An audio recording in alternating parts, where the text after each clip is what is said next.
Want to educate the next generation. Like it's about educating our people. You say, how do we fix that? We need to educate ourselves, whether it's financial literacy. I tell every athlete and entertainer, take 1 hour out a week and go online and look up financial literacy and see how you can better yourself. Because we're not prepared once we get money. And that's why we point the finger, we get mad. They say, the love of money is the root of all evil. And it kills, steals, and destroys.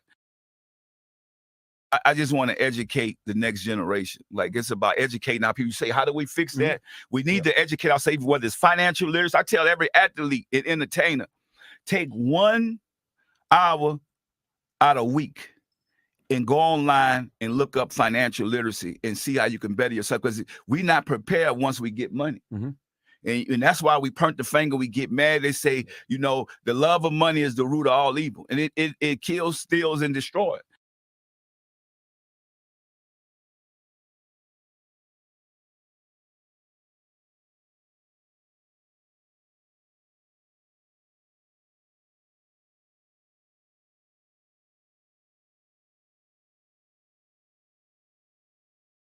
Yeah, man. 5-star James. I don't care what stars they give you. You're 5-star. You've been a 5-star. Which is much part there. Listen, man. University of Miami fans want to know one thing. Does University of Miami have a chance to get James Williams? Definitely do have a chance.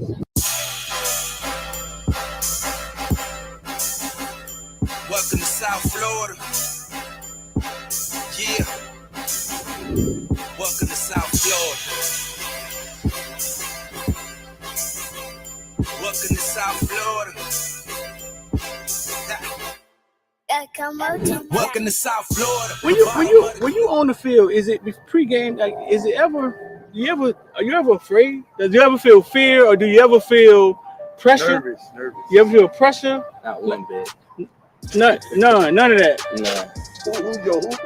Who's been your tough defender? Like who's guarded you the tough? Yeah, who's the toughest person you played? I don't see nobody. I knew this. Nobody. He was gonna give it the damn hood.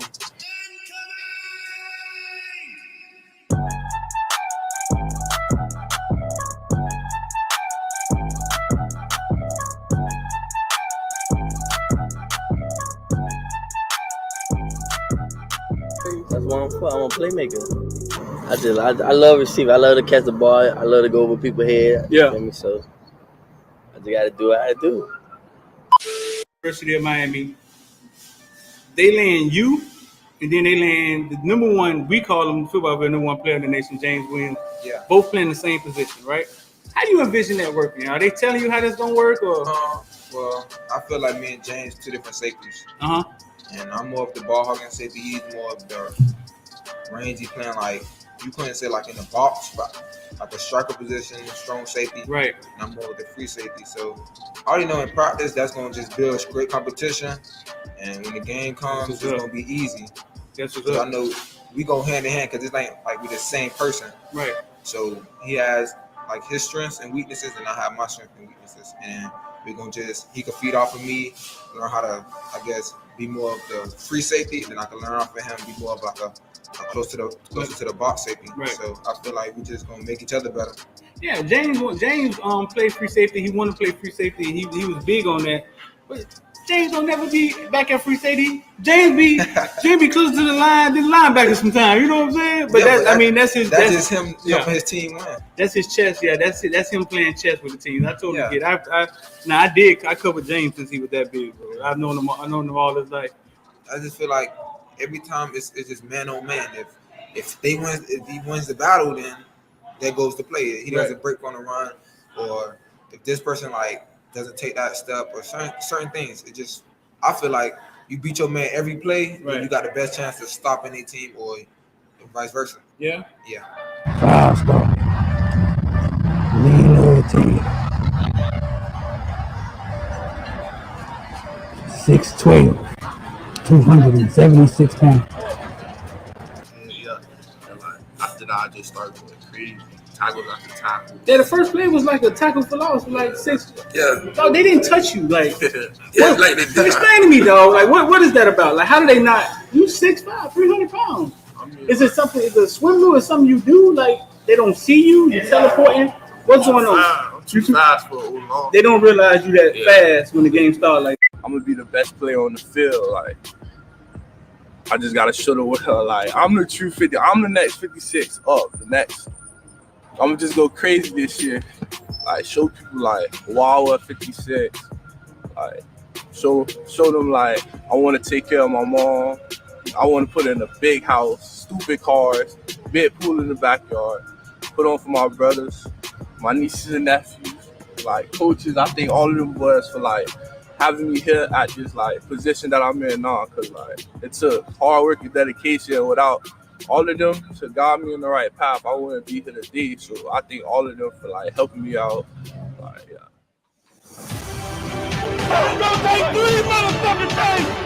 Y'all let us know in the comment section, man, where y'all from. Let us know where y'all from. Drop a comment. Let us know. And if you in here and you remember, you can drop them ILD squad emojis. Drop them ILD squad emojis.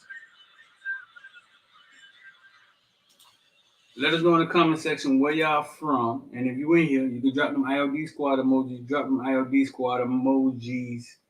We're about to get this thing popping. Let's let it get warmed up for a little bit longer, man. We're gonna let this thing get warmed up a little longer. We got a lot to talk about today, a lot to get to today. I'm gonna tell you 3 motherfucking things. I'm gonna tell you 3 motherfucking things. That never gets old for me, dog. So we're gonna let a couple more people file in here, man. And then get this thing popping in a second. Where we at?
He was the head of recruiting for a few years, but he's back out here on the field, assisting with receivers. Coach Cooney out of Miami South Ridge was instrumental in bringing in Wiggins and Pope. Anybody else he was instrumental in bringing in? But he's just been bringing a lot of kids when he was over here to recruiting. Frank Lassie. What about him? That's why Frank Lassie. Yeah, well, he brought Frank Lassie. Yo, what's going on, man? What's good? It's Friday. I'm D. We're about to talk about everything from Bitcoin and ball. First thing first, man, let me know where y'all from. Let me see where you're coming from.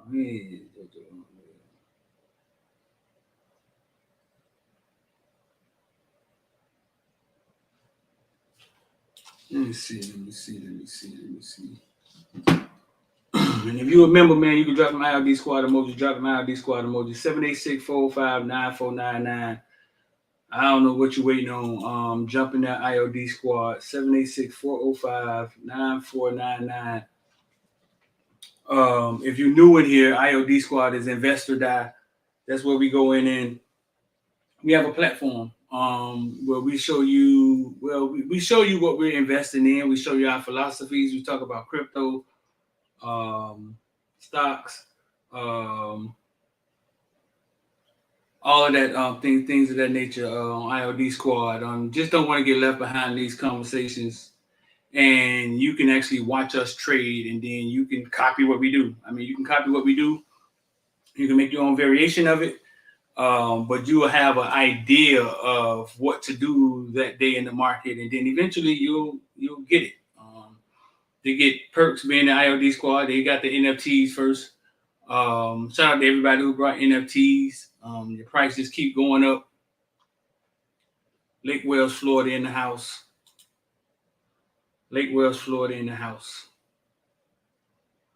There go them ILD squad emoji. So yeah, if you're new in here, man, that's what ILD squad is. Investor Die. The link, I'll put the link. You can either text 786-405-9499 and say, hey, ILD squad, or I want to know about Investor Die. Or I'm going to place the link at the top in the comment section if you're on YouTube. Okay, new pin chat. You can now pin a message to the top of your live chat for viewers to read. Click any message to pin it. What do you mean? I've been able to pin messages. What is YouTube talking about? I've been pinning messages for the last 6 months. Why are we talking about Investor Die on the football channel if you're new in here?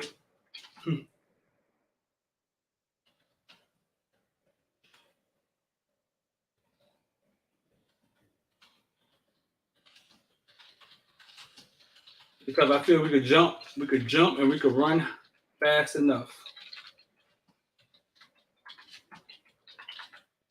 But like Master P said on the team, it's a problem. We need help with finances. A lot of us don't understand financial, and we just go to work, wait on our retirement, and was like, dang, I'm retired now, 25 years. I was retired.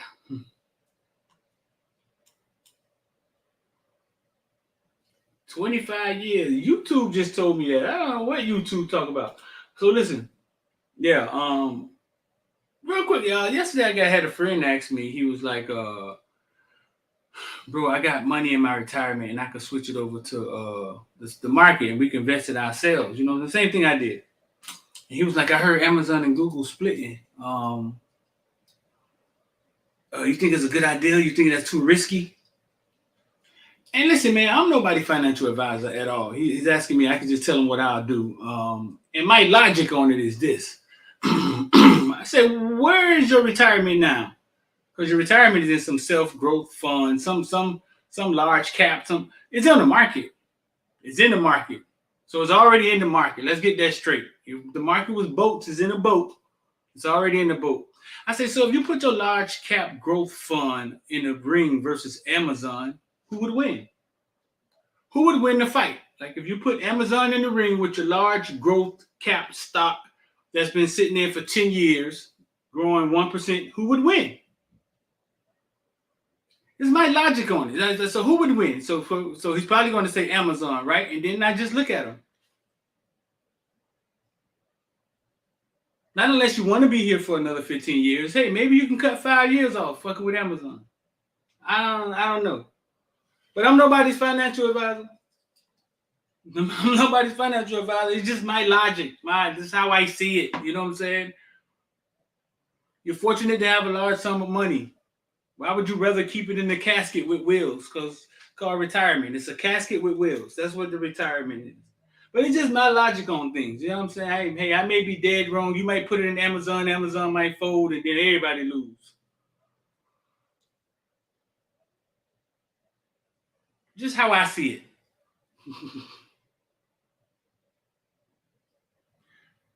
Yeah, they did add something and financial literacy in public schools or private schools. I would love to see this gonna look.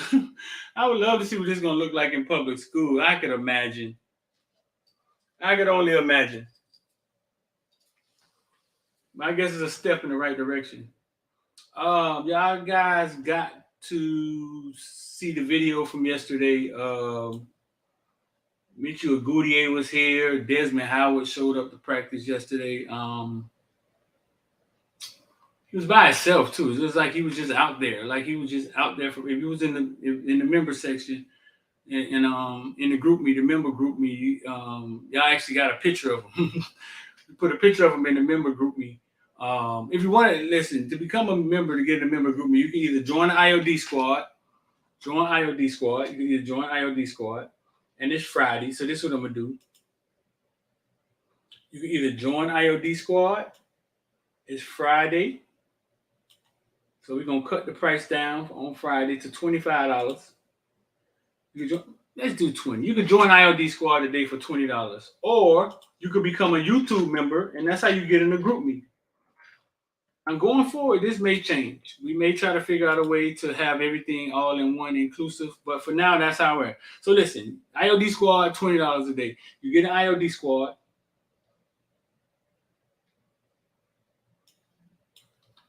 Or you come a YouTube member, and that's how you get into the group meet. I also put a letter in the group meet too, that the former Canes are getting. I got a letter for one of the former Canes, and they showed me what the emails that Mario and them are sending out to get them to come back. That was also put in the group me the other day.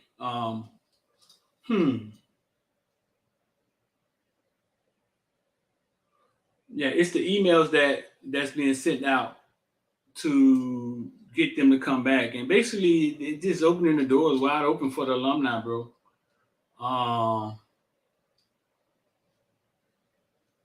Wide open for the alumni.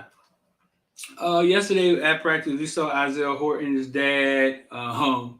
He walked up to it. It's funny because these people talk to me, and if I wouldn't have saw him, like if he would have walked up to me, I wouldn't know who he is. Even out of equipment, I wouldn't have known who Isaiah Horton was. You know what I'm saying? Like, not unless I really actually paid attention and like, oh, who was that? And then, you know what I'm saying? But his dad walked up to me, man, because he appreciated calling me that day. And then you had some of these platforms around here use the story, and they left us out the story. But basically, Isaiah Horton dad called us, man, when Manny was at the end of his tenure and was like, what's going on? And we were like, a lot. And he was like, is somebody getting fired? I was like, well, we're hearing that Manny's supposed to be fired. And I think we had word that Mario was on the way. And we told him, listen, things are about to change at Miami. Miami has been a decent program. Now it's about to be a superb program. And we kind of talked to him, and he stayed firm, and boom. Isaiah Horton is a thick kid, bro. Thick legs, thick. Damn, bro. Like, coming out of high school, our kids gonna be built like that, man. With them Ja'Cory Brown thighs, man. What are these kids doing?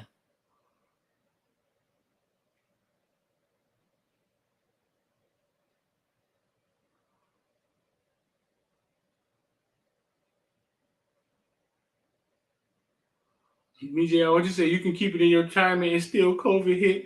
Yeah, dog. Listen, your retirement is in the market. Like, why are we acting like we're taking a chance? Your retirement is already in the market.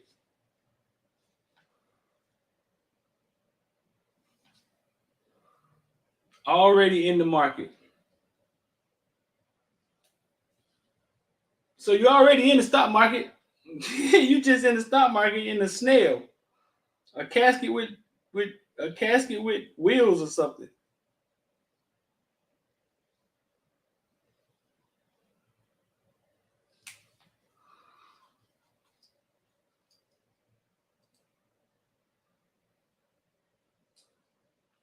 A casket with wheels.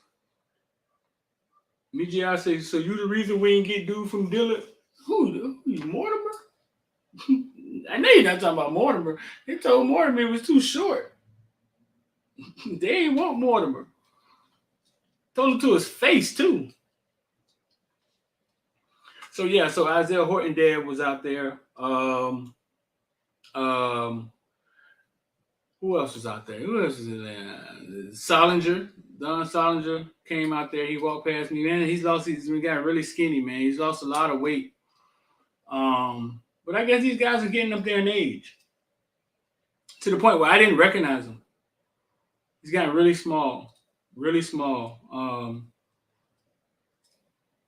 Yeah, he came out.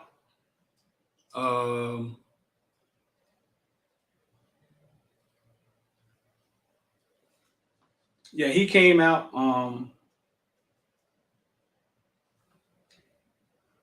And like I said, I didn't recognize him. I didn't recognize him. I recognized him. I was like, oh, I know that guy. But he was so thin that it didn't dawn on me who it was.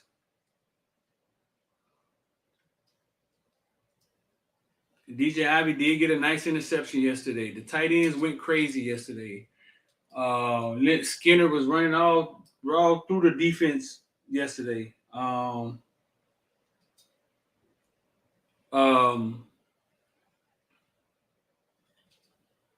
Skinner was running all through the defense yesterday. Khalil caught a couple passes yesterday. Arroyo was in the red jersey. Mallory is out.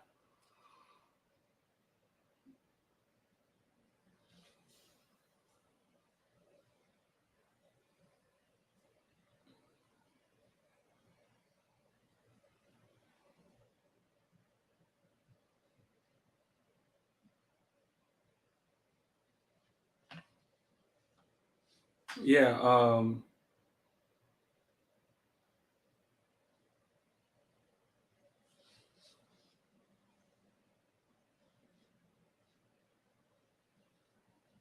1 second.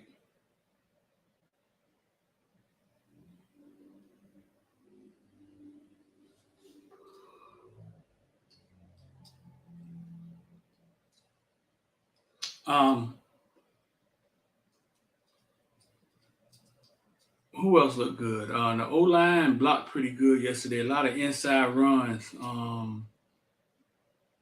Get to the end zone. Parrish. A lot of covered sacks. Mallory having to get out. Jake having to get out the pocket. Blaze was back at safety. Now, here y'all go. Here y'all go with this one. James was up at the line and kind of covered tight end out the backfield one time. James was at the Blaze was back at safety. James was up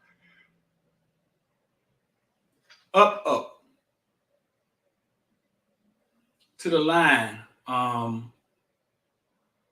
In a lot of plays. I know y'all love hearing that. But yes, DJ Ivy did get an interception. The young kid, Malik Curtis, made a nice play on Redding. Redding had a ball in his hand and in the end zone, I think. And Malik Curtis knocked it out.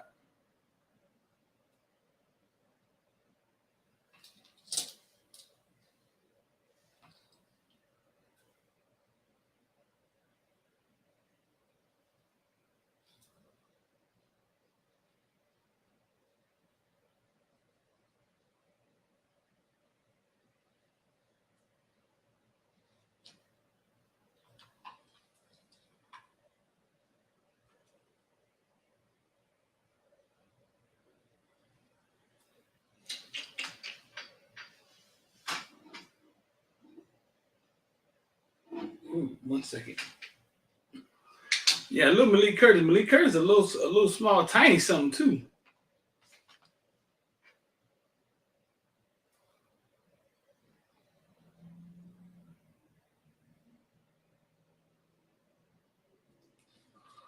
Tomorrow they got a scrimmage tomorrow.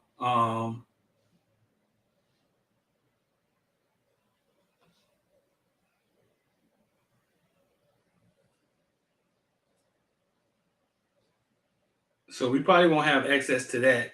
Yeah, we probably won't have access to that. They don't really let the media come into the scrimmages, but we'll figure something out. We'll figure something out. We'll figure something out.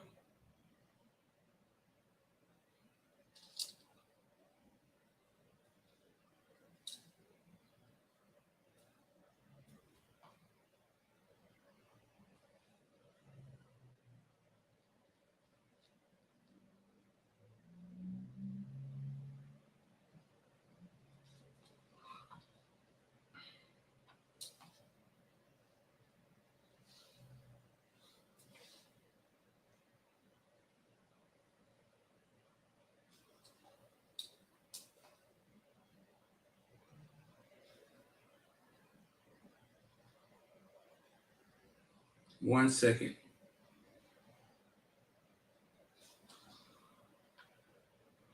Who looks impressive? You know who doesn't look impressive? After this, 1 second after this, I'm gonna give you guys 1 second. I'm gonna let y'all know who doesn't look impressive.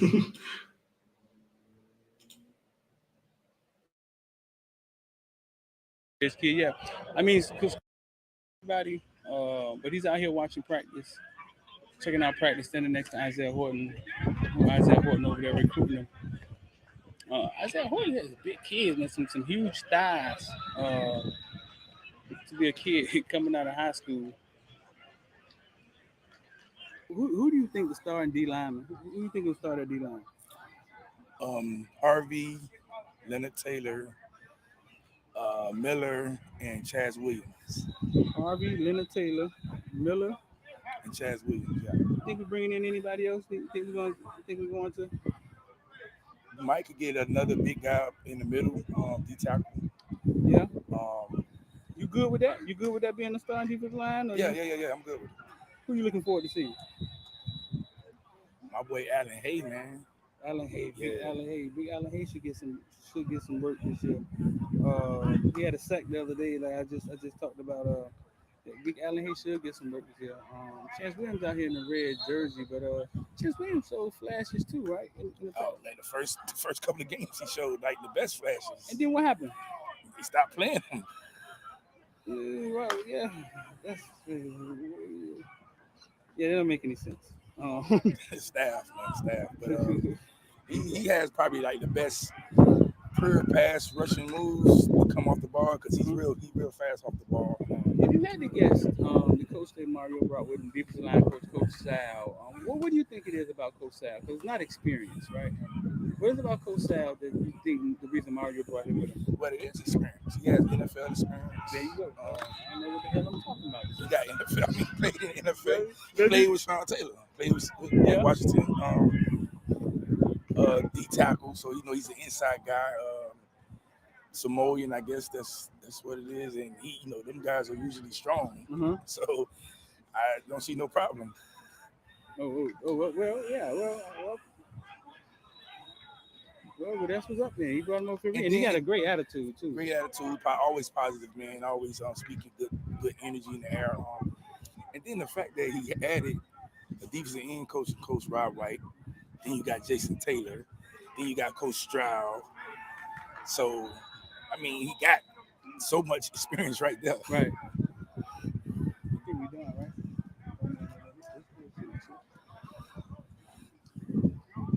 Yeah.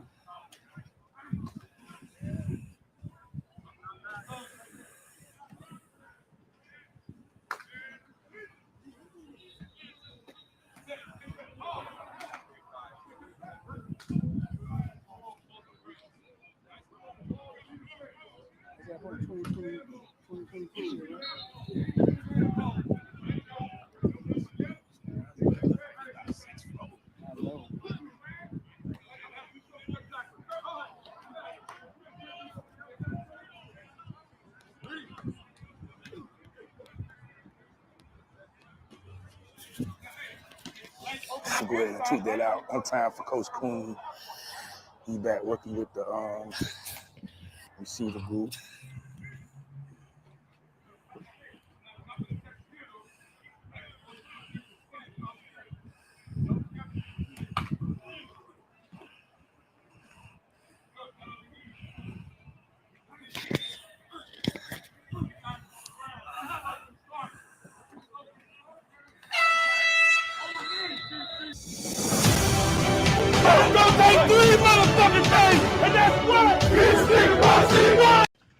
Miami South Ridge was instrumental in bringing in Wiggins and Pope.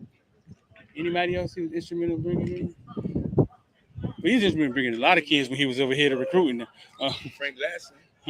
What about him? That's why Frank Lassie is. Yeah, well, he brought Frank Lassie. He brought Frank Lassie, but Tyreek Stevenson, another South Ridge kid. Yeah, I mean, because Cooney's back on the field because some things were switched up in the recruiting area. So Coach Cooney back on the field out here helping out with the wide receivers. We just got so many. We got so many coaches, man. So many resources.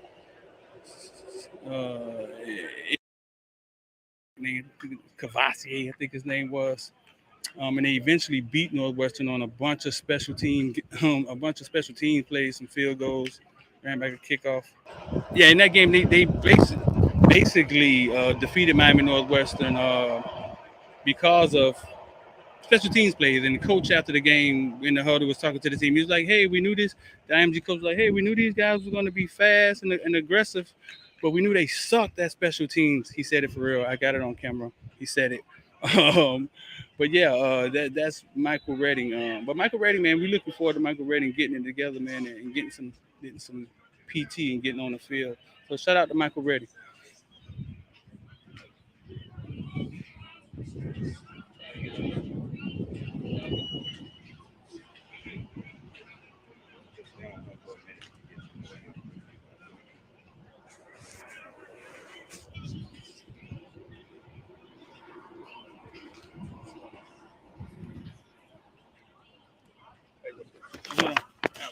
We communicated back in November. Isaiah's my son. We don't want you to All right, so here we go. We got incoming freshman Isaiah Horton out here watching practice. Yeah, I heard his dad. Could y'all hear his dad talking? Interesting story. Isaiah Horton out of Tennessee. Isaiah Horton, a big kid out of Tennessee, had an injury I think his junior year, came back, got it together his senior year, and now he's healthy. There was another kid out there. We wasn't sure if we could show him, but I think it was fine. I mean, with media time, and if they let the kid come out there doing media time, I think it's fine. So listen, you said who's standing out. I'm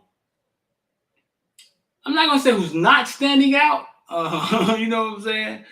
I think there may be a few linebackers that won't be here, but Thomas Davis looks physically unimpressive when you look at him, right? I look at him and I say to myself, like what I said on the video, how wasn't Sam Brooks allowed to play in? I mean, that's almost as if we just used him at linebacker because we wanted to. Thomas Davis is little, but I heard he was giving them hell in the scrimmage. So much to where it looks like he's running with the wands right now. I think somebody's out injured, but it looks like he's running with the wands. But he's little. He's little coming off that edge. Yeah, he's little coming off that edge. I heard that Huff. I heard Huff got into it, was kind of drawing with Charlie Strong, back and forth with Charlie Strong during the scrimmage. And basically they were saying that the coaches just don't take shit from the kids, bro. Like, just don't take it from the kids. I don't think Worsham. I think Worsham injuries in college hindered him. And I don't see him breaking the lineup. You know what I'm saying? I don't see that happening. I just think it's too much. Like, it was too much in college.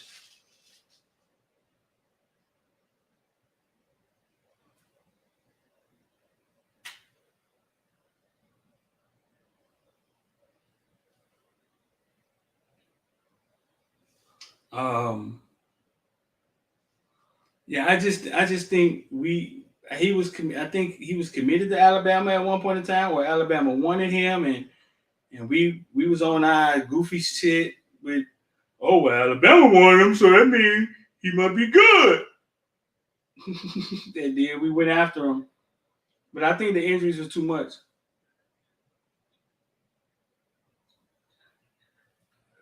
Yeah, but I think his injuries are too much, man. I don't ever see him cracking.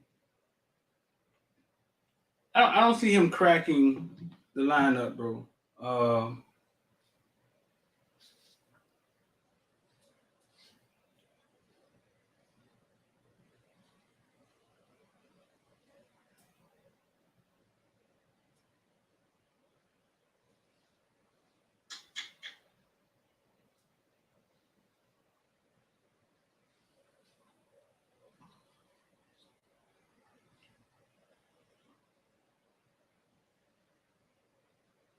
he says uniform looks baggy. He's small, man. He's small. He is, man. He's a small guy. Um, Small guy.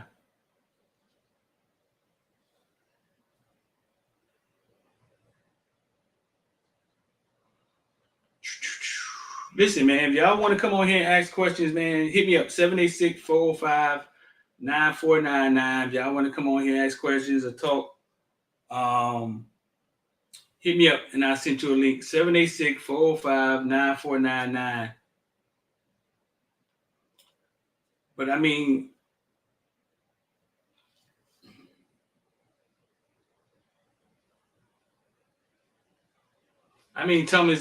Thomas Davis, we've had some smaller guys in the past that were dogs. You know what I'm saying?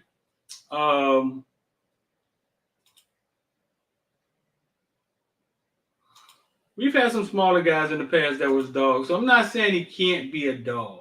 All right. Beeson standing next to X the other day was a little guy. You know what I'm saying? He was small.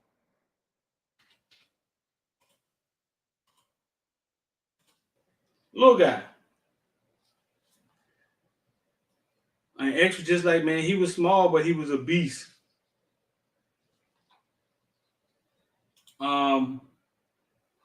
Sean Spence is taller in person than I thought, though. And I told him that when we interviewed him that day. He's not tall. He's not tall, but on the field he looked little. He looked stout, but small.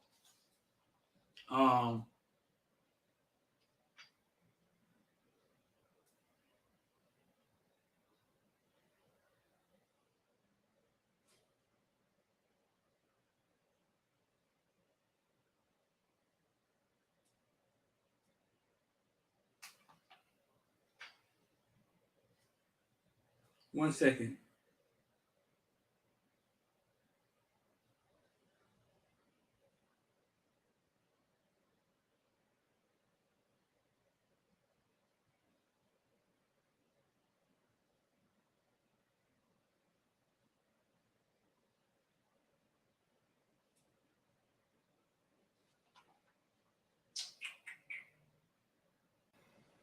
Beeson was short, not small. Yeah, I hate when women say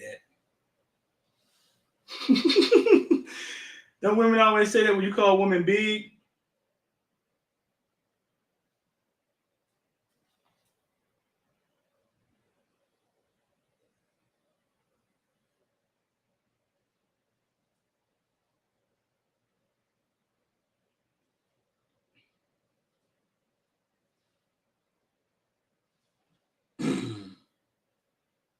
Oh boy, we might have to get in the portal to get some linebackers. Yeah, man, I'm hearing the linebacker room may be thin, and that's why you keep seeing me texting, man. This info be coming through at real time, and then I'm looking at the market. Yeah, I'm hearing we may be getting thin. Yo, What's going on, bro? nothing much. So what you trying to say with linebackers? You saying that we gonna have some guys transfer out because you're saying they ain't taking nothing from nobody. Yeah, I'm hearing the room about to start thinning out. Starting with Huff, Cave, and maybe Troutman. Troutman having some issues right now. Damn. So I guess Justin Flo is still on the market. Justin Flo don't seem like he was ever on the market. What are you talking about? So that was just us being fans. Yeah. Justin Flo brother plays at Oregon. You know what I'm saying? I doubt.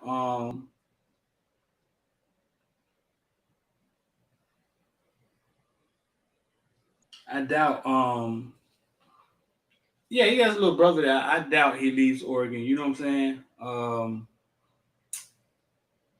Okay. But we about to have to do something. So Yeah. so what about White from LSU? Oh no! Listen, they're gonna have to fill. Yeah, they're gonna have to. Right, they're gonna have to fill in with anybody. So you can pick a name, because that would leave us with like 4 linebackers, right? If we were to lose Huff, Austin Cave, and Troutman.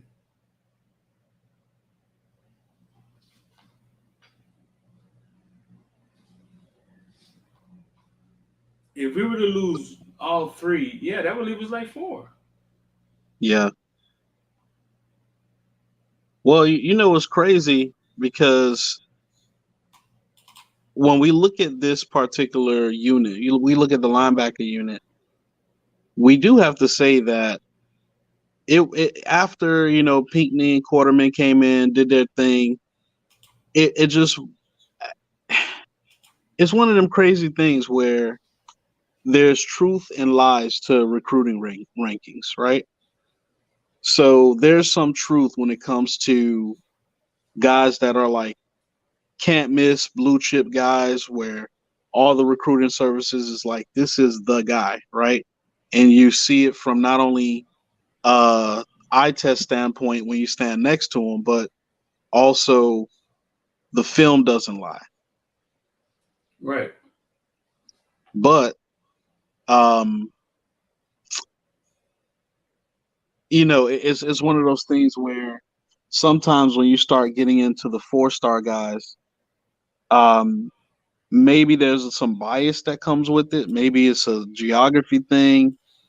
Because I got to tell you, like I said, my linebacker of choice when I see somebody who knows how to play linebacker is who's on the team now is Wayman Steed. Steed is around the ball. He likes to hit. He puts size on him. You get what I'm saying? All the things that a linebacker needs to do, and he's just instinctive at that position. So when you start thinking about other linebackers, you look at Denzel Perriman. Perriman was a 3-star guy, but you look at his film in high school and you're like, yeah, this dude know how to play linebacker. Right. So I'm glad that we have Charlie Strong because we need somebody at that position who knows how to look at film and knows how to actually diagnose what a college linebacker looks like. Right. Well, maybe they're having some talks. Maybe they're having some talks in the back. Right. Ground. Maybe they're having some talks in the background. Because look like attrition is coming. It's funny for different reasons. Say it again. Go ahead. You were talking about the reasons why attrition is coming. No, I want to know. For different reasons.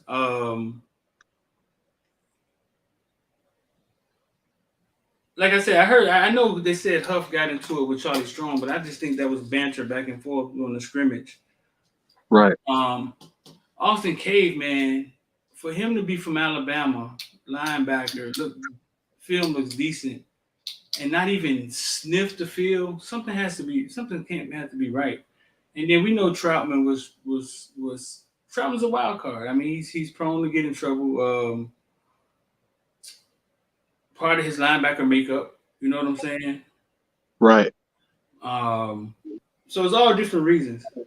Yeah, I think with Troutman coming into him, getting on campus, the one thing that you have to observe, he's a smaller linebacker, and I'm not one of those dudes who are like, because you're a certain height, you can't play a position. I mean, because Troutman could be a great middle linebacker, right? We've seen the great Zach Thomas, for Miami Dolphins. The dude was what, 5'9". So there's been many guys like that. However, when you are that size, Denzel Perriman's 5'10". When you're that size, though, when you look at what Denzel body of work was in the weight room, it was unmatched. You feel me? Like, right. This dude was the weight room warrior. He's going to put on the size. He's going to get to that 240-pound, type of guy and still be flexible and could bend and could do different things. So, for Troutman, when you have that, you got to make up for your size. You got to be able to do those extra things right. So that's that work that's off the field. Right. Right. So it is what it is. Some people are blessed with the size. When you're not that size, you got to do the extra thing. Just like if you at receiver, look at how Restrepo goes to work every day. Restrepo knows damn well if I show up and I'm half-assing it in practice, I'm 5'7", on a good day I'm 5'8". I'm not.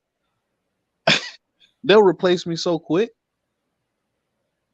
So you gotta come in and work when you have those deficiencies. So it's not about the fact that you can hit. It's not about the fact that you can play football. It's can you play football at the level that is going to win national championships. Right. And I think that's what Charlie Strong is instilling because he saw that before.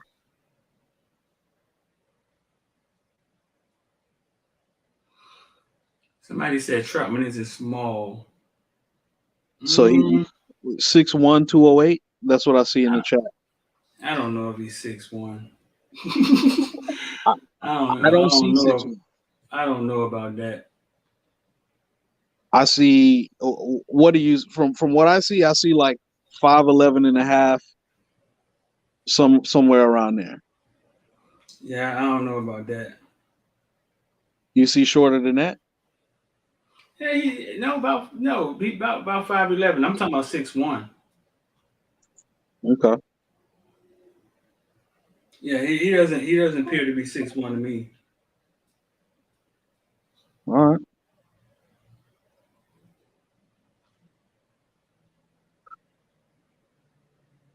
So, but we all know, like, Perriman was 5'10", so Perriman was shorter than that. He's 5'10", but everybody feared Perriman. So I mean, How tall was Perriman? He was about 5'10". Oh, but yeah, he's a special kid though. Right. He's special. He's special. I mean, people, even in the NFL, people are like, shit. You better have your head on the swivel when you're in the game. So that's just how you got to be when you make up for that that side. And Perriman was built like a truck, but once again, that goes back to what are you doing outside of practice? You get what I'm saying? And because I could tell you, Shaq Quarterman I wouldn't say that he was really, really athletically gifted. He wasn't athletically gifted, but homie was a leader. Yeah, he was. Yeah. Even at the pro day the other day. No, he Yeah. was. When he says something, everybody kind of fall in line. So, you got to bring something to the table. If you are not going to class, if you talking back to the coach, how are they going to trust you with sending you plays for their whole defense? Right.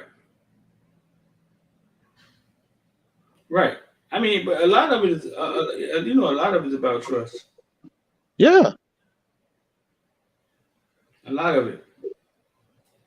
A lot of it is about trust.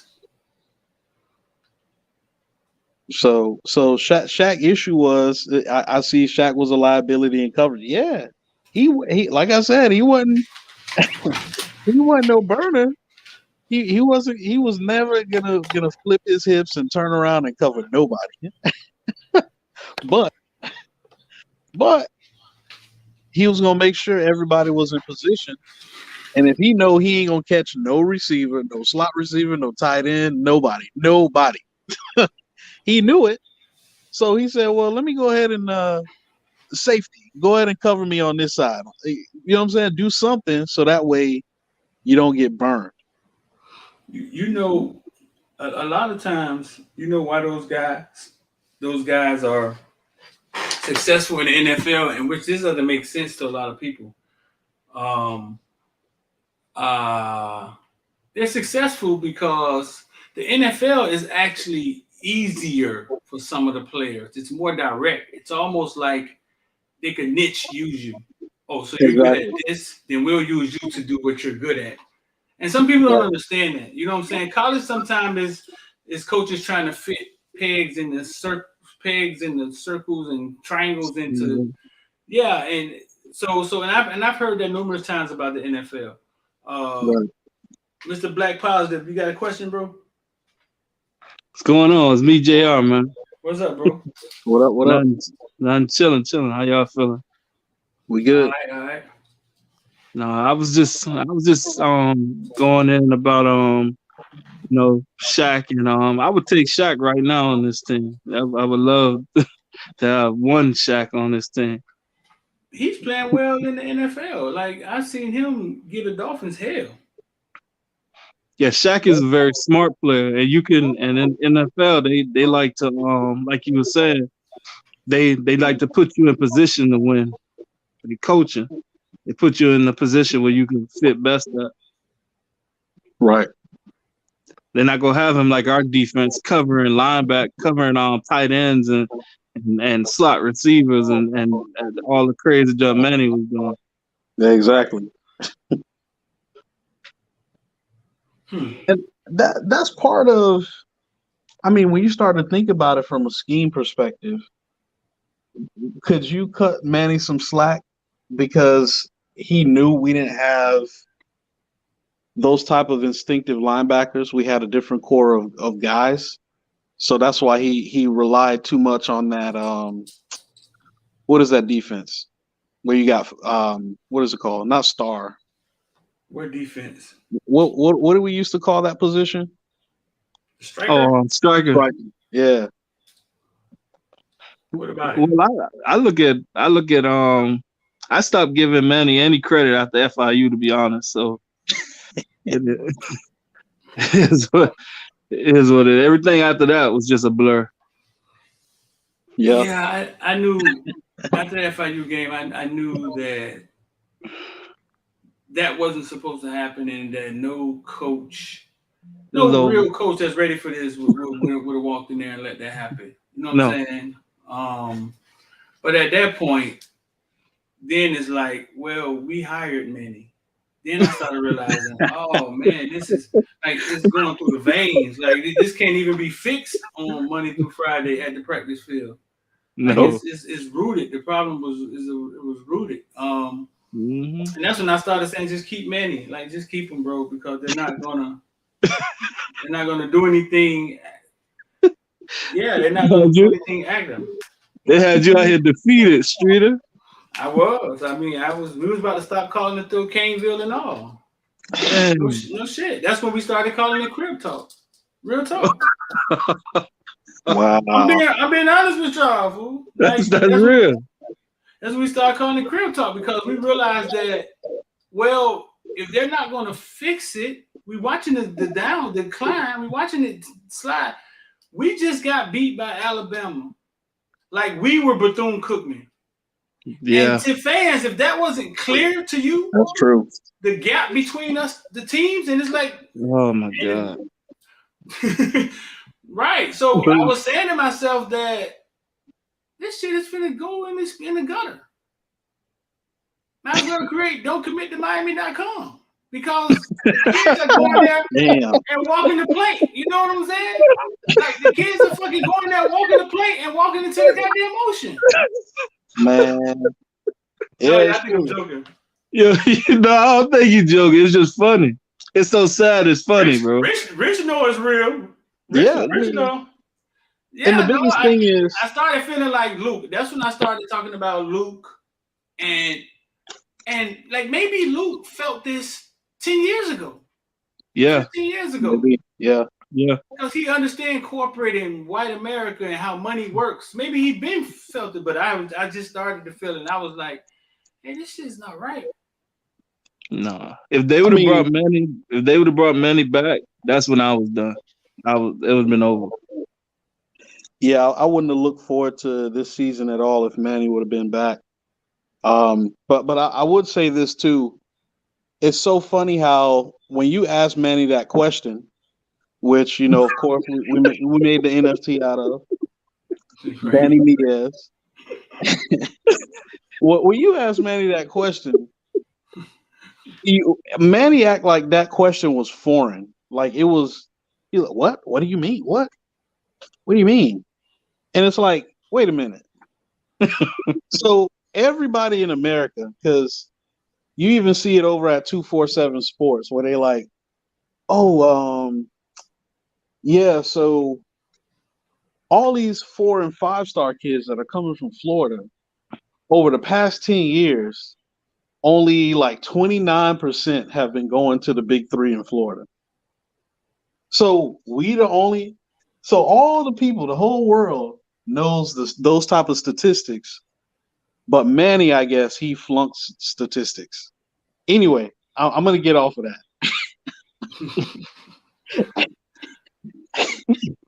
No, man, and it was a slippery slope because it was like you can't talk to the fans about it because to the fans, they're so far away from it that they would never be able to see. They just want their team to be good, and it's every year it's like Men in Black. Somebody spray them and they forget what happened the last 10 years, and it's like they're running through the smoke. We're gonna be good this year, and it's the same thing. It's called faith, bro. It's faith. Faith. That's what we had. Faith. I couldn't talk to the fans about it because it was like they didn't understand. No. They didn't understand. So what's the fan other option? I remember you and Coach Hayes before the Alabama game. Yeah, I was like, man, run that shit back. I was like, man, we gonna hopefully we don't get ran out of there. But man, I believe. But it's when people say Miami fans. See, let's have a real talk. I figure we family here, right? Let's have a real talk. It's not just Miami fans. It's all fans. Like every school, you hear the comments sometimes. Well, Manny Diaz is going to do good over here at Penn State because y'all don't have the talent that we have. That's what I saw somebody said on Twitter. Yes. Right. That part. It's fanatic. Penn State fans think that they have better talent than us. They may have bigger guys than us. So it's the fanatic part of it, right? Chad Wilson said that to me, right, BJR? He said fans are short for fanatic street or just give up.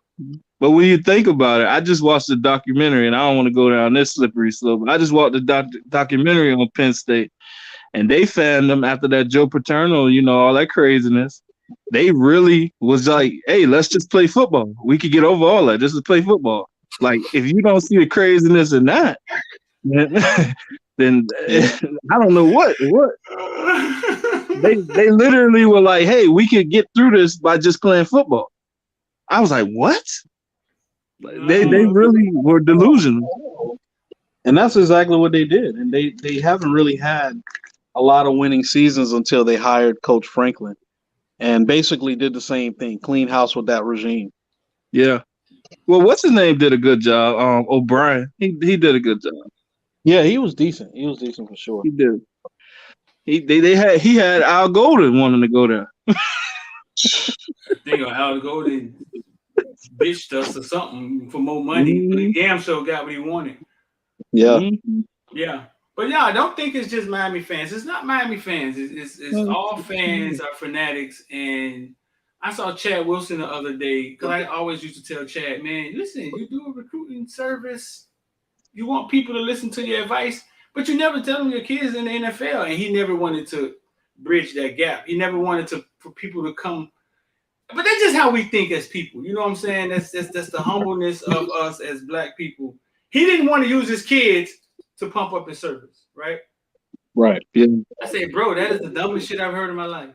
Your fucking kids. You fed these motherfuckers. You know what I'm saying? Yeah, right. If you own anything, it's them. Right. Period. You got to capitalize off of your whatever avenue you can use. Here's something you can use. It's them two motherfuckers. Yeah. And yesterday I saw on TikTok, he finally said, listen, this is why you guys should just listen to me. He started rallying down all his accomplishments, and then he said, both of my sons are in the NFL. And you know what one of the fans said in the comment section? Fans are so fucking smart, and it happens so fast. Your son can throw shoes really fast. And I know how, he said, your son can throw a shoe really far. And I know how Chad felt about that shit. And I said to myself, oh my God. This kid's going down. But I guess the wounds are healed, and Chad was just like, yeah, man, we can laugh about it now. But in the middle of it, it was pretty bad. Like, Florida Gator fans was threatening Quincy Wilson.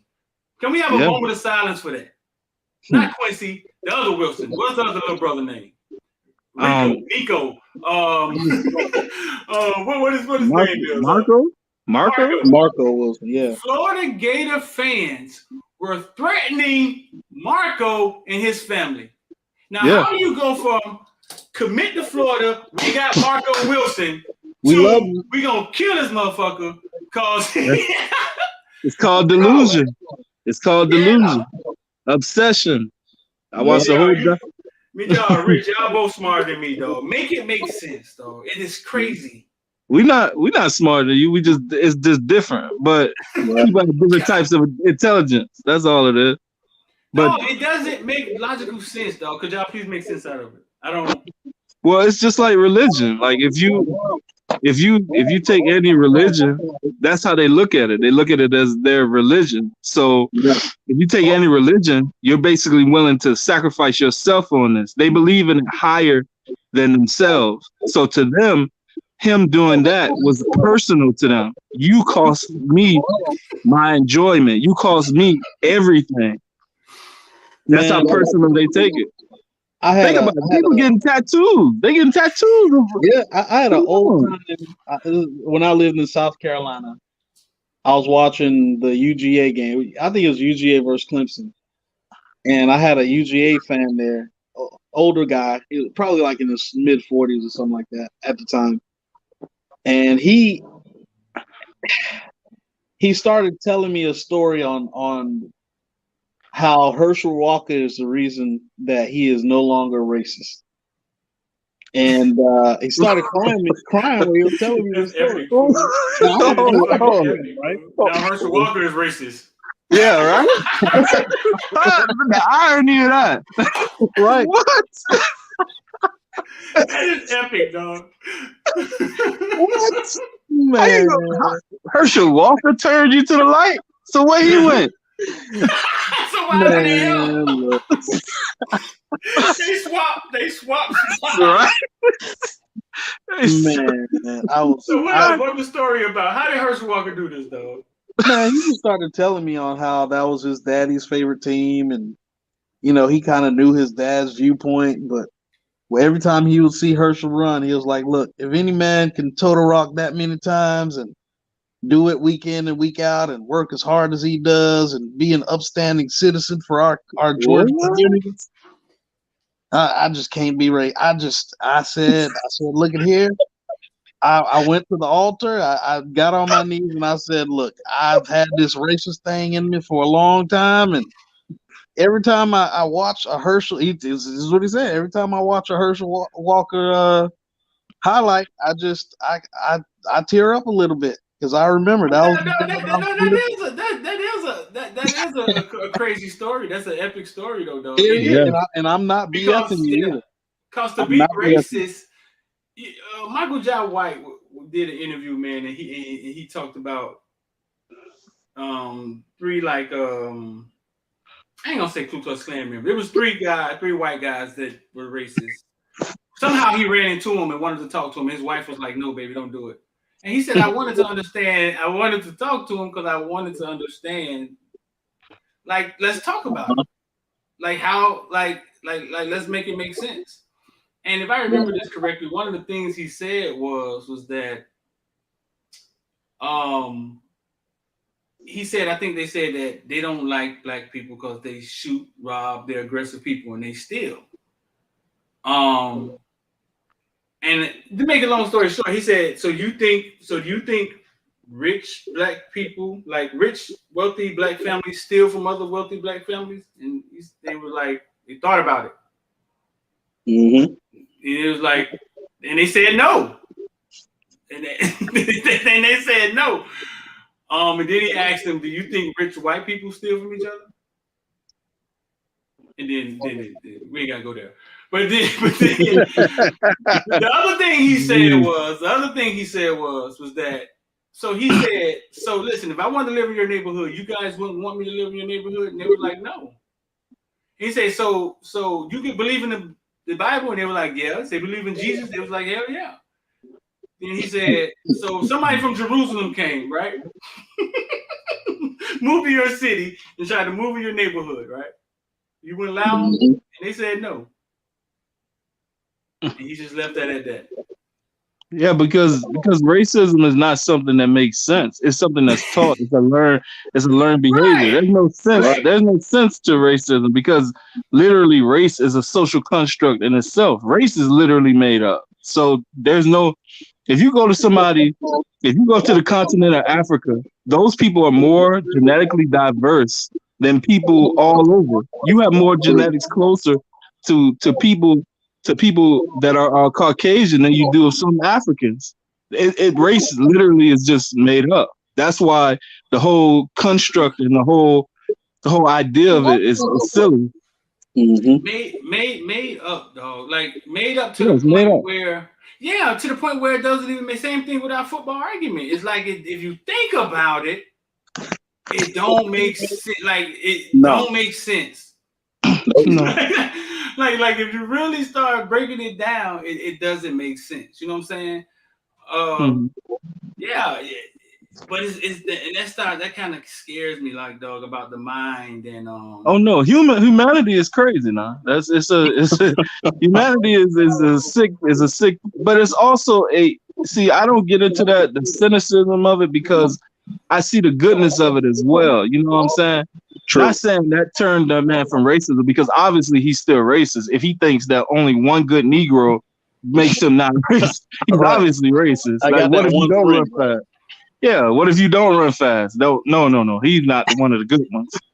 And no, he took his enjoyment and said he doesn't want to feel guilty of enjoying this, so he says he's not racist anymore, knowing full well that he probably still is. But yeah, I go ahead.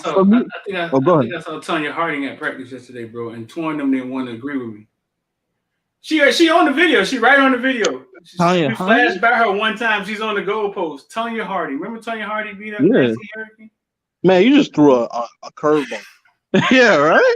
No, because they didn't want to entertain the fact that I was like, dog, listen, I think this is Tanya fucking Harding at practice, dog. And why was she there? we didn't get to the bottom of it. They didn't because we be working really pretty hard when we're in there. They didn't want to entertain. They didn't want to entertain it, though. They was like, what?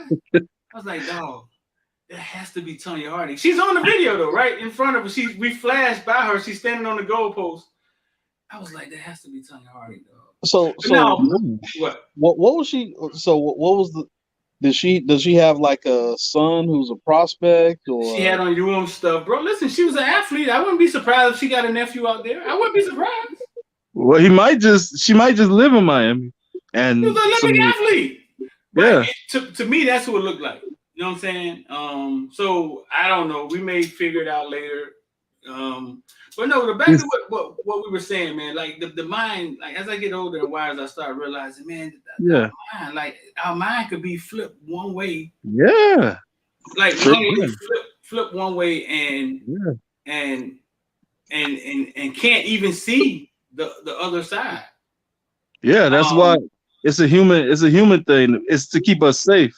That's why people go with the masses. That's why safety. It gets scary though when you think about it. See, they just showed her, but you can't really see her. You know what I'm saying? She's standing right there with the black on. I see it. Right here. So let me ask you, Streeter. You should have tapped her on the shoulder and been like, "Are you Tonya Harding?" Yeah, that's a slippery slope. It is. Which one? Oh, okay. It just passed her. It passed her real fast. She's standing on. Yeah, you can't see her. They didn't want to entertain me though. But no, bro. Like, yeah, man. It's dog. Listen, and I don't always like. It's Friday. I don't always like getting into these deep conversations. We're supposed to talk about some NFTs. But dog, it can get really deep. Driving to work today, my girl said No Scrubs was on TLC sub. No scrubs. I don't want no scrub. That song, I think, started the whole fucking woman-man fight. But she said this song is so simple. And the people who wrote it, you know, Candy wrote it and said they made so much money off this song. And she said, but it's so simple. I said, because, like, I think it's the message of the song that they wanted out there. Yeah. Right. We didn't control, you know who controlled radio, bro. Radio allow you to say, I'm going to shoot and kill somebody. It allows to say, hey, I don't want no scrubs. But Rick Ross was almost deemed for saying he slipped a roofie into somebody's drink. And he said it in a way was so incognito that you had to really be paying attention to what he said. And they almost killed him. Yeah. But Shot 'em, Got 'em has a song about just kill. This is just murder. I'm just gonna kill him. I mean, there's a song. Okay. A song, get it back in blood. That's cool. Like, how is that not? Get it back. Oh, the worst one is the when they're talking about everybody. Come on, that song, the kids from Jacksonville, right? Yeah. And it's just talking about everybody they killed. Yeah. That's okay to be on the radio. So I told her, I was just like, I think that's the message. They heard it, and that was the message that they wanted. That they wanted to promote. This is a good one. It's kind of deeper. It's kind of deeper than that too, though, because it's not as simple as they wanted. In my opinion, it's not as simple as they just wanted, to promote that to for us. It's the ear that, because most people that listen to the radio are of a certain place and of a certain complexion. So those people like that, and that's who they selling to. Right. So it's not even about. We just get swept up just get swept up into liking things just because the masses like it, and that's a problem in our community. Sometimes we just get swept up. Oh, we not used to having certain things, so we could do this too. So we try to do it too. But for us, hip hop was a avenue to express ourselves. They took it as entertainment, so they just took the entertainment. They didn't like the expression too much. That's why later on. It got more and more entertaining and not expressive. Yeah, but they ain't fuck it up. Dr. Dre fucked it up. No, he didn't. No, because if you think about it, this lady right here, this lady. Okay, the one that was just in the. Yeah. Right, her right I there. don't know. So I can't see it from there. I Yeah, always say I that, see dog. it. I always no, you can't see her back is turned. I always say NWA fucked up hip hop. I say But that they all the time. didn't. But they Talk to didn't me. because it's people that promoted them. You get what I'm saying? If they Mhm. weren't so popular, who creates a popular person? It's the masses. The masses messed up hip hop, not NWA. They were just an avenue. They No, were I just look at doing it like I look at it like this. Listen, bro, it was a gateway. Whatever gets played on the radio and TV, there's gatekeepers, right? Right. yeah. You ain't just gonna watch anything in there. Like, like you ain't just watch anything. It's what they allow, right? It's what they're Sure. gonna allow. Yeah. But So that's how I look at it. at that time they allowed a lot of stuff. It's just when that CD came out, it literally, if you look at, I was watching a documentary on this. It literally transcended because it started to where people in suburban neighborhoods started listening to it, and that's when it got, oh wow, this could sell. That's when the trouble came because they saw that, oh, this can go past these urban neighborhoods. Everybody, all these people that's not even a part of this, they like this and it's selling. That's when the problem was created. So that's not on NWA. They're responsible for the music they played, but they were Oh, tell me expressing themselves. something. No, they was expressing. They were angry. yeah. And I get it. You know what I'm saying? They were. So it was an expression. They were exploited. They were exploited. Yeah, it just wasn't Well, African. It wasn't what hip hop was. Hip hop was Let's put it positive. this way: they were expressing themselves, but me, JR, you brought up a good point. They were being exploited too. Yes. So if you Yes. think about it, the propaganda machine has existed since the early 1900s, and we didn't have any defense for it. We really didn't, because think of the whole diaspora of propaganda machine. In the early 1900s, they used to show blackface. They used to show, and this is why, black people don't necessarily get along too. Like, they would show people in Africa climbing in trees and knocking girls upside their head and dragging them back to a cave, right? Yes. Then you go even further. I remember an older lady saying to me that she didn't like the Black Panthers. She was an old white lady. She was like 70. She didn't like the Black Panthers because on CBS they would show that the Black Panthers were rapists, and they would rape their women as initiation, like all type of just craziness, right? On mainstream television. Right. Yes. Heck, you can even go back to Dateline and CBS in the 1980s. They would show black men not taking care of their children on purpose. Yes. They would show these women who had 4 and 5 baby daddies on purpose. Yes. Now, when you walk into any setting and you're a person of color, this is what they think of you. Yes. Ronald Reagan literally made his campaign off of that. Like, right. It was literally, but you have to go deeper. See, I like to go deeper into why that, because think about it. They did that with other communities too, but it stuck with black people because that's what they wanted to believe about black people anyway. So that's why it fed into their already preconceived notions of black people anyway.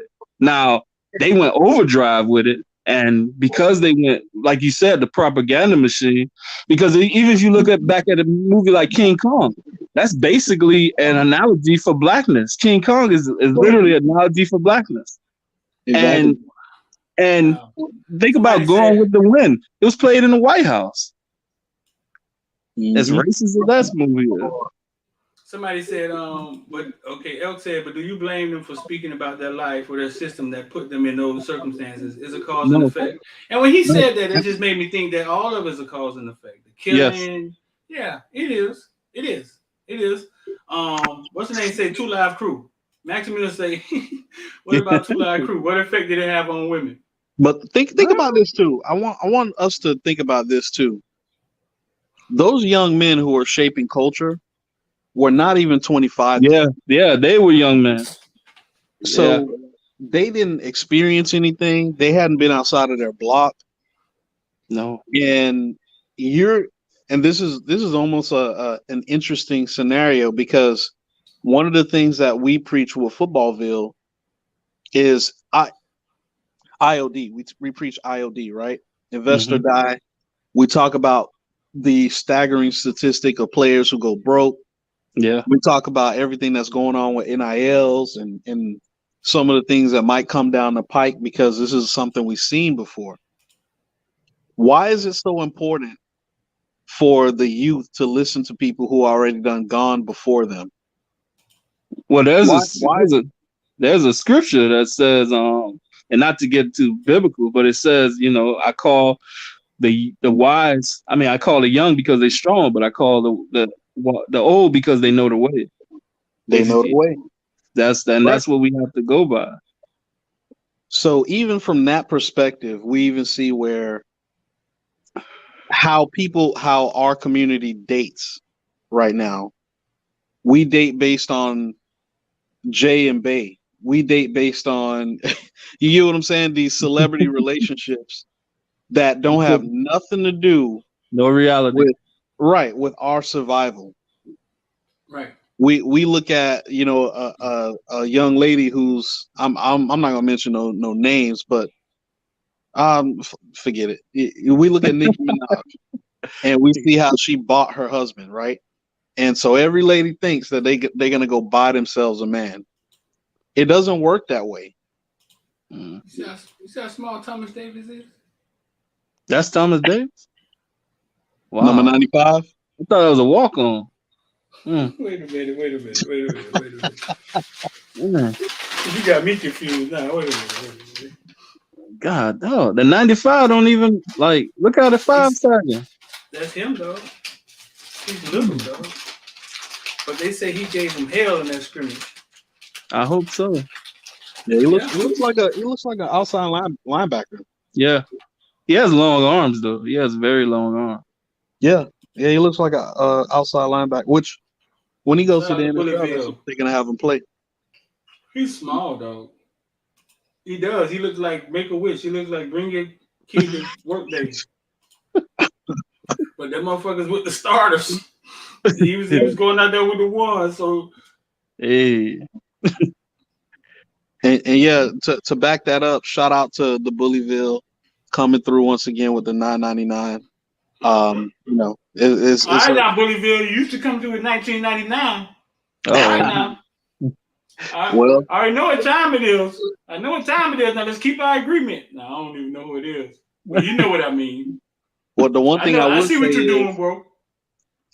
I would say the likes are free. So you know what I'm saying? If you in the chat, if you're listening, go ahead and hit that like button.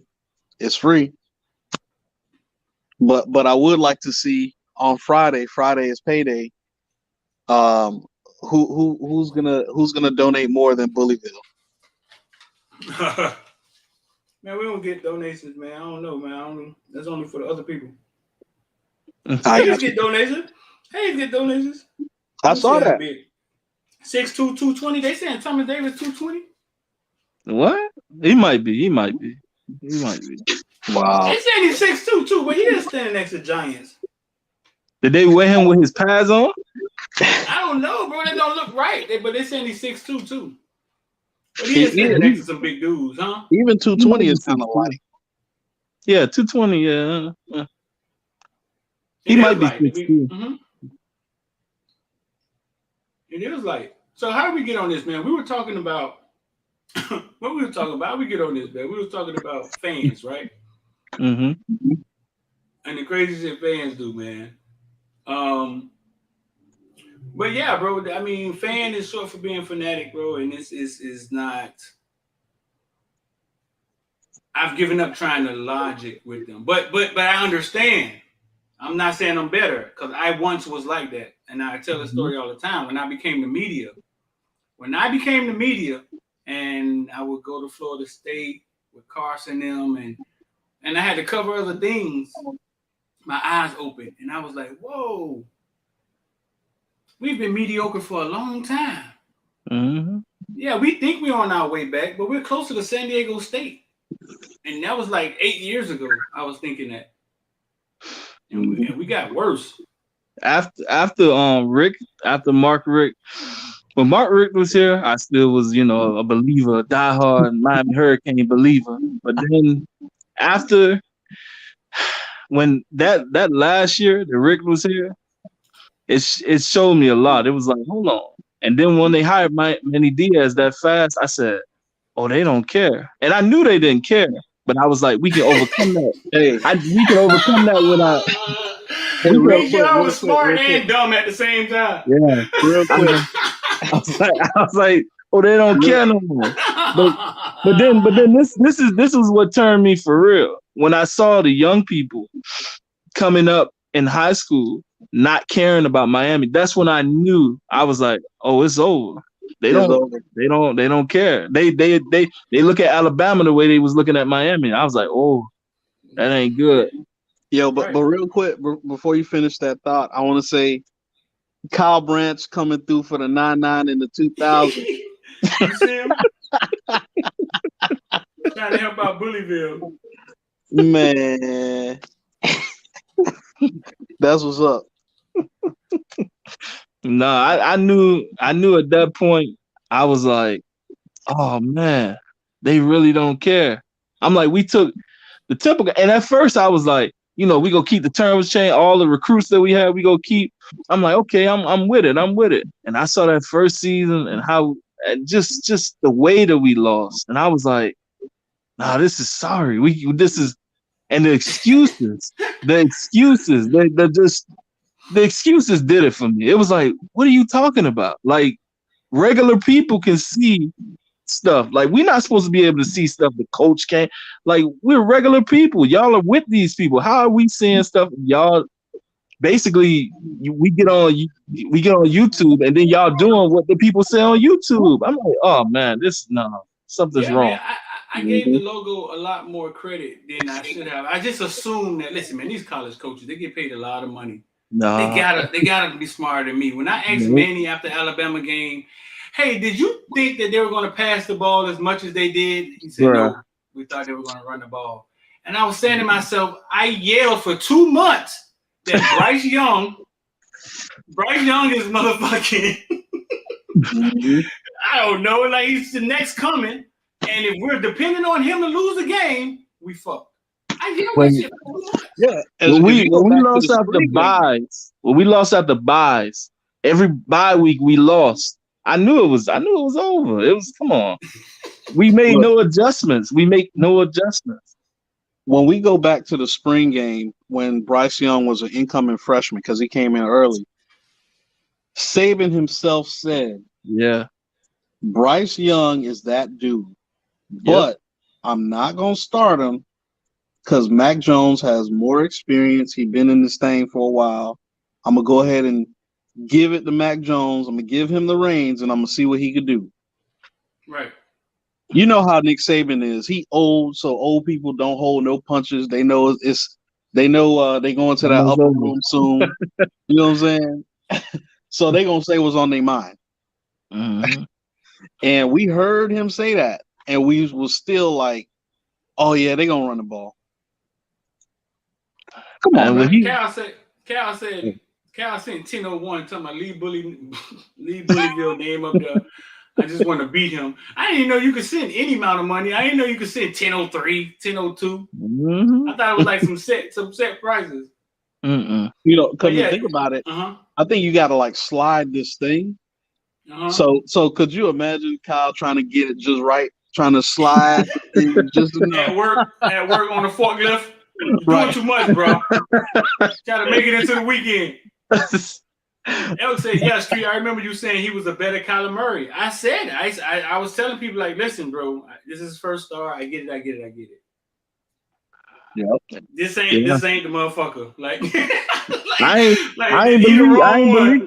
didn't want to believe you, Streeter. I didn't want to believe you. I said, please let him be reaching this time. Let him not know what he talked. You knew exactly what you was talking about, and I was just a Heisman Trophy later. You knew exactly what you was talking about. A Heisman Trophy later. You I was remember the like, guy from Under the Radar came on here in that day. Y'all was in here when Ali came in here, and Ali was like, yeah.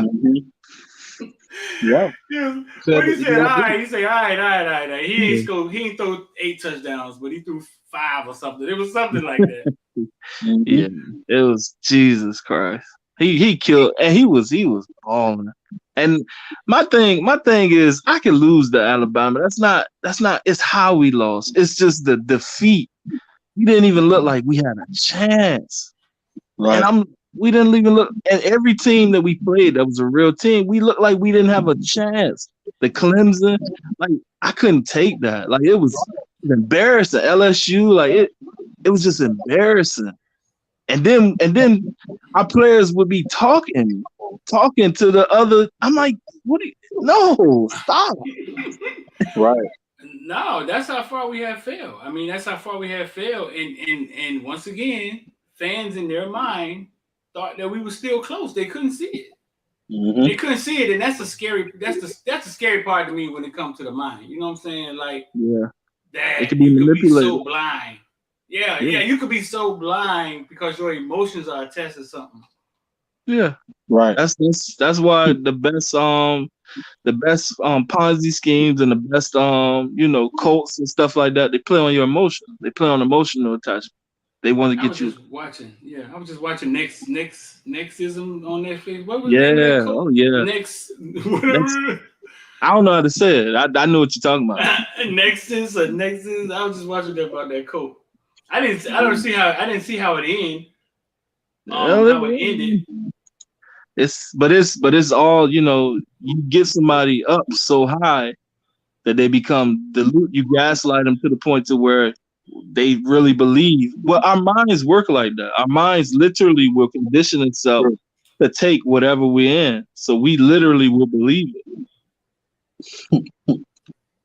That's still shout out for Joshua with the 1999. He said we were Syracuse with the uniforms on. I don't know if we were Syracuse. We lost to FIU, fool. We might not have been Syracuse, fool. We might have to go a little lower than that. No, we were Syracuse. Nah, Streeter, come on now. We ain't no lower than Syracuse. We lost. I mean, we were Syracuse. Would FIU beat Syracuse? They could. Not that year, but not that year. We was trash, man. We was trash. That FIU lost.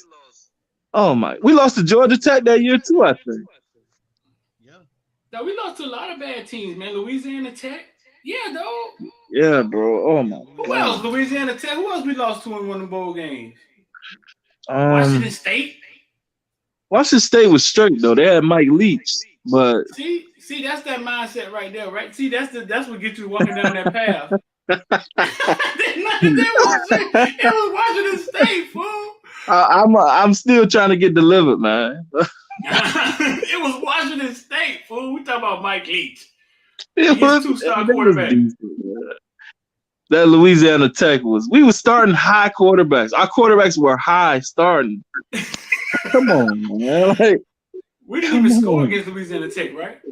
No, we didn't. Got shut out. They killed Jeff Thomas psyche, man. It's some Louisiana Tech players walking around here and work for us saying, man, remember that time we shut them out in the bowl game? Oh my God.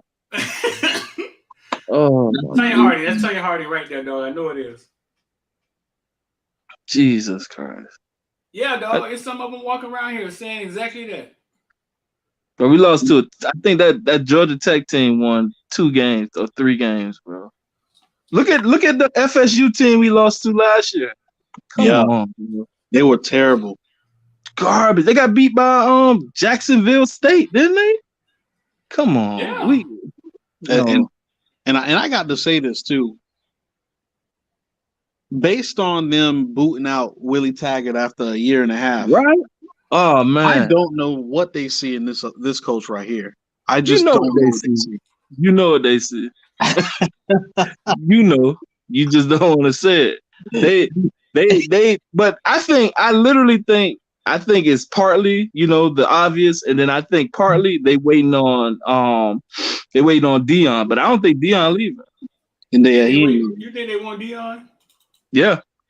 I think they want him back. because I didn't see the options that they had. I mean, they could have went and got Kiffin or whatever, but this team, I mean, if you look at FSU now, it don't look good. It don't look good. Nope.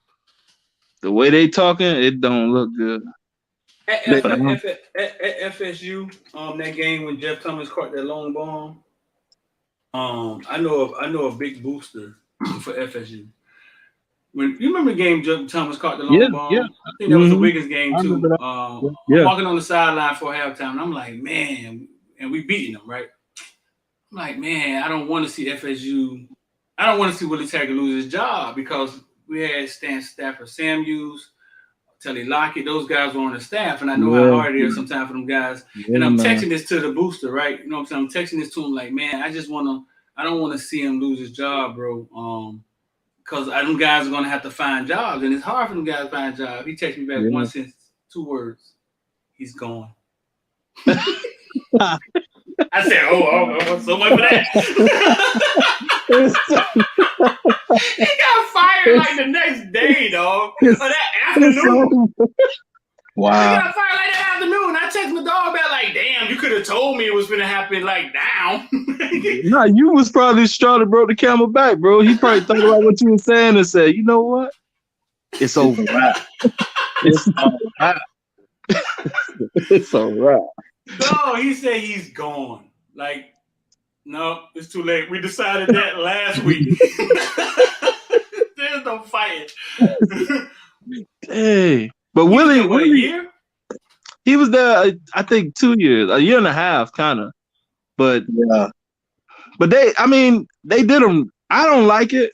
How it was done. But at the same time, because when you look at what Norvell's doing now, he's not doing no better than what Willie Taggart did. So no, not at all. So I don't know. They can't blame that on I mean, they could blame it on him, but it looked just as bad. It does.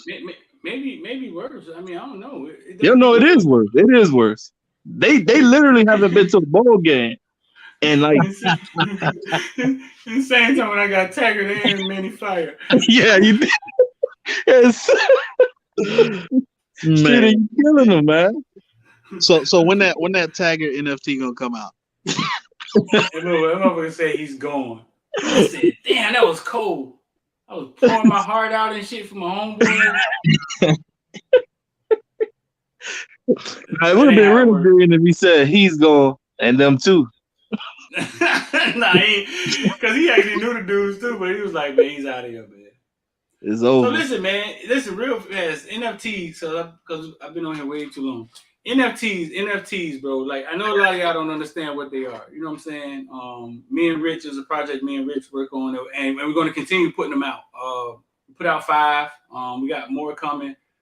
Oh man, we got tons more coming. I got a team scouring through all this content that I have, because I have players. I have players that, yeah, they're right there in my face. And I was like, I don't remember that. I don't remember recording Rooster. I don't remember. And it's clearly Rooster, you know what I'm saying? But he's 12. Mm-hmm. So I probably knew his name was Jalen, you know what I'm saying, at the time. But I don't I don't know if it makes me crazy or not. But yeah, I thought I did a good job at archiving this stuff, because it's all by years and team. But I see I could have did a better job.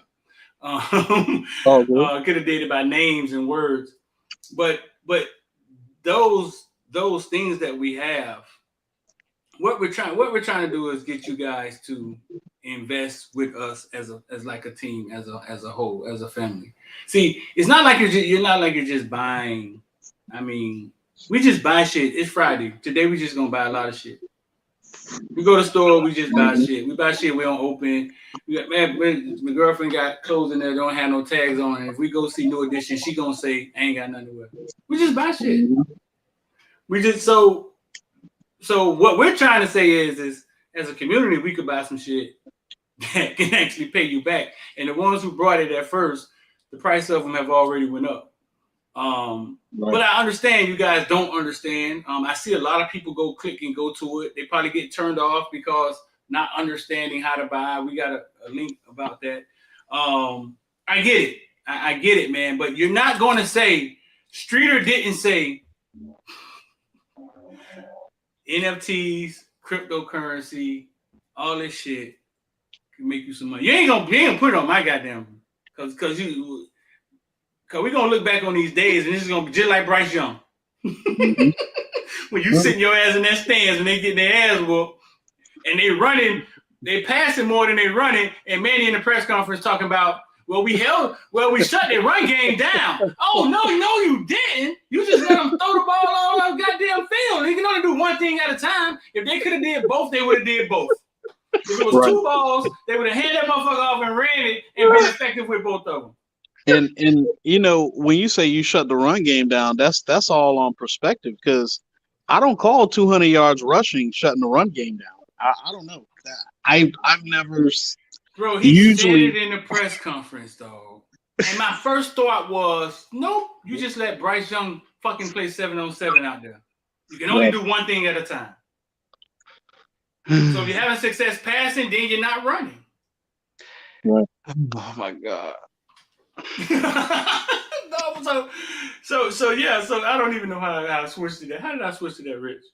Man, I don't know. Oh no, I was talking about me saying what Bryce Young was going to do. Me saying, hey, listen, free agency is coming in college football. Y'all heard me say that, right? Yeah.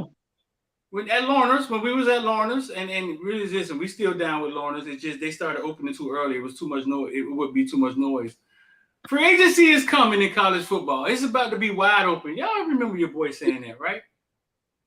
Mm-hmm. NFTs, the same thing. So one day y'all gonna trust what the hell I'm saying. I just put the link in the comment section. Anything you want to say, Rich? Yeah, I want to say, to your point, it's so many new things that are coming out about NFTs right now.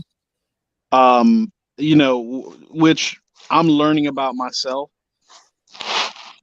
It makes sense to be a part of a community. So two things that we are all going to have to really grasp as people.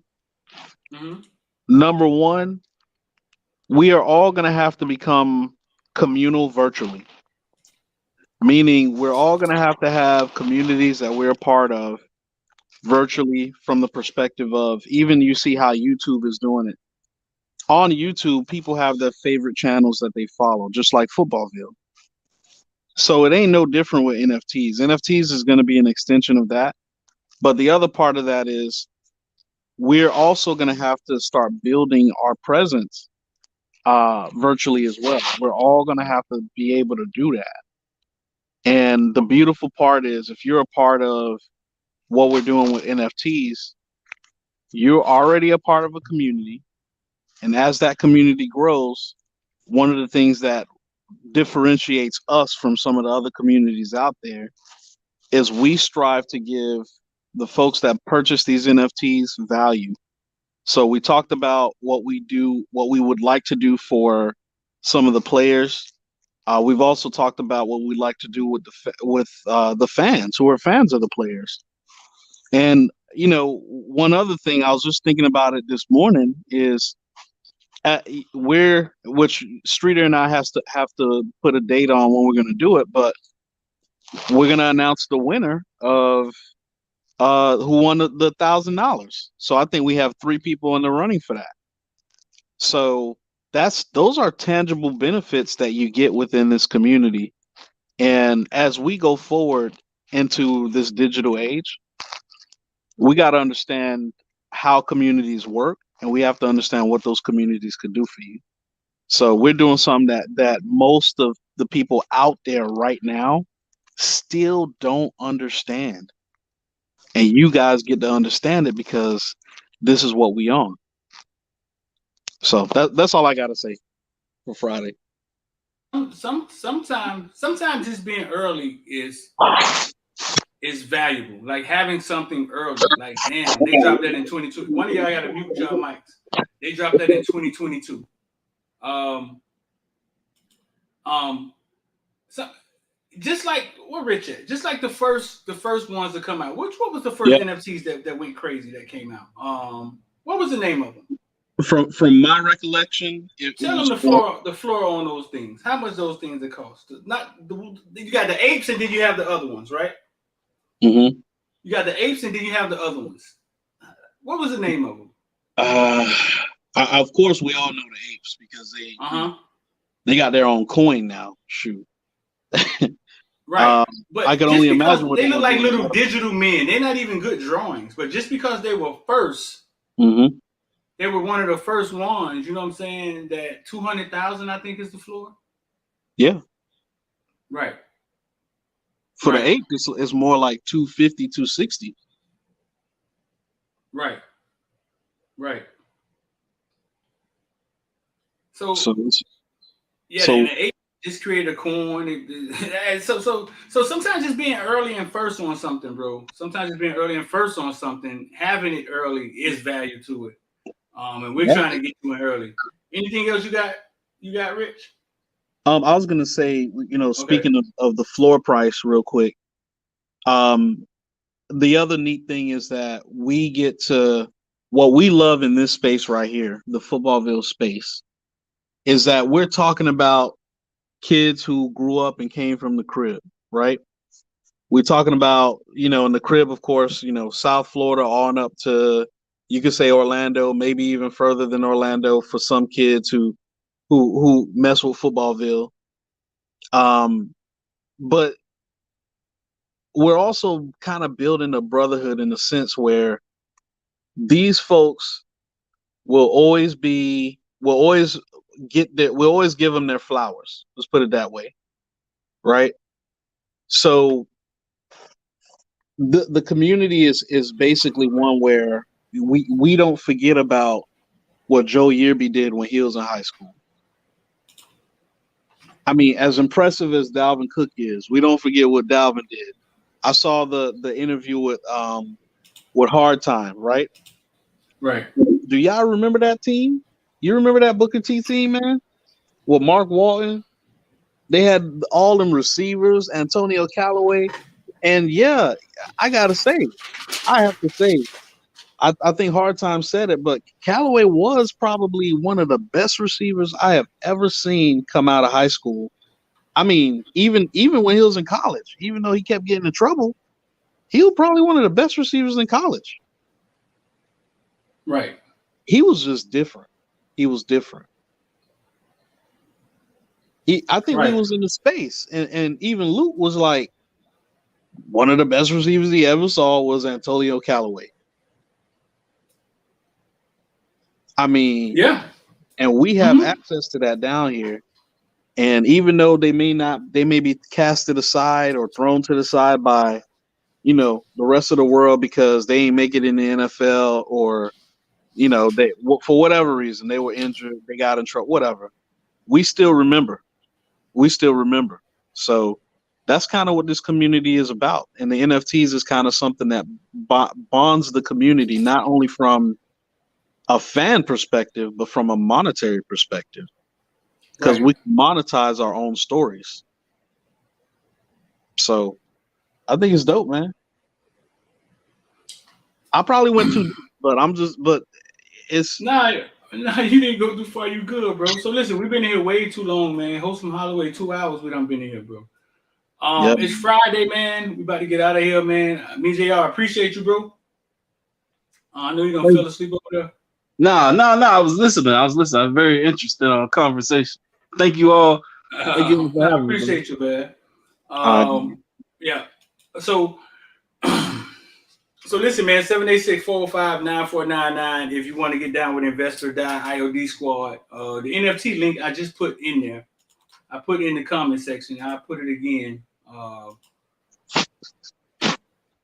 If you want to get down, just text us. We'll send you a link. 786-405-9499. Say IOD Squad or NFT or whatever. We got you. Man, I appreciate all y'all, man. Like I said, it is a community. Whether you're in IOD Squad or not, you know what I'm saying? They just a hierarchy. The member group means just a hierarchy. But it is a community. That's what it is, man. I appreciate y'all. I'm about to get up out of here, bro. We got We got a kid visiting this weekend, and we actually did an interview with him. We should drop that like Saturday or Sunday. Officer Lyman Duffus out of Chaminade. Real good interview. Real good interview, man. He talk about staying loyal to his friends in the hood, and good interview, dog. So, man, listen, I appreciate y'all, and man, I'm out of here.